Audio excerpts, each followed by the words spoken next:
Hakamit jong kan riu terik mentau benai kaladan ke JINGPLUH KYNSAN jong KAWEI ke Iing Lachumiere war HAPDENG ke JINGSLAP BYRNYUP kani ke Iing kelas SDANG Pluh nagi KYNJA SKUM TANG SHIPHANG ki kali PYLLIP ding kilawan tem kani ke ding RANGBAH SHNONG kani ke SHNONG IATHUH KHAMBHA HALOR ke JINGPLUH jong kani ke Iing kani ke diga area kani ke bahacong ba di basa ni brion ne te ki notice ba cylinder ke leak the anda kala leak ke cylinder they tried to remove it and it caught fire. No, the leak it caught fire. The curtains got fire and everything, so they ran and they left the thing behind. So we, as soon as we came to know about all this,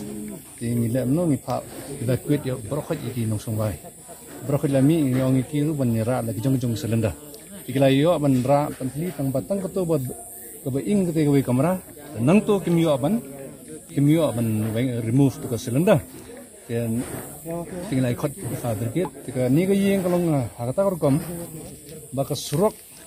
ke jengai ban poi ni Iing tiki fabricate one ru kham jinjari anyway kila poi fabricate tamaka ban poi kat man sedang kapathaino hamar basdang ban bread to tika bathaino to cylinder tika nika ketika tunum kembuhi kala betul pum, masih orang seni hamdan bamansa hamdan malali.